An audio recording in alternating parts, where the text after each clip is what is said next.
ગુજરાત બાર કાઉન્સિલની 23 બેઠક માટે રાજ્યના 76,000થી વધુ ધારાશાસ્ત્રી મતદાર કરી રહ્યા છે। જે મતદાર યાદીમાં અંકલેશ્વરમાંથી 392 મતદારો નોંધાયા છે, જે પૈકી 280 મતદાતાઓએ પોતાના મતાધિકારનો ઉપયોગ કરી મતદાન કર્યું હતું। સરેરાશ 76% મતદાન નોંધાયું છે। અંકલેશ્વર કોર્ટ સંકુલ ખાતે યોજાયેલા મતદાન પ્રક્રિયા સીસીટીવી કેમેરાની નજરમાં હેઠળ સવારથી મતદાન શરૂ કરાયું હતું। અંકલેશ્વર વકીલ મંડળના પ્રમુખ ધારાશાસ્ત્રી પ્રેમચંદ સોલંકી વકીલ સભ્યોએ મતદાન કર્યું હતું। અંકલેશ્વરના પ્રત્યેક મતદાતાએ 23 મત આપ્યા હતા। સાંજે મતદાન સંપૂર્ણ થતાં મતપેટી સીલ કરાઈ ચુસ્ત પોલીસ બંદોબસ્ત વચ્ચે મૂકી દેવામાં આવી હતી।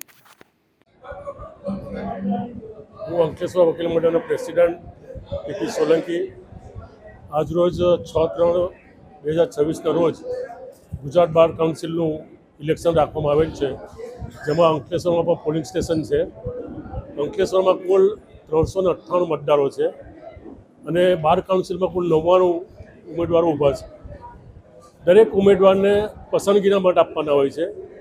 તમારે એક પસંદ કરવો હોય કોઈક ઉમેદવારને તો એકડો આપવાનો, કોઈક ઉમેદવારને પસંદ કરો તો બગડો આપવાનો।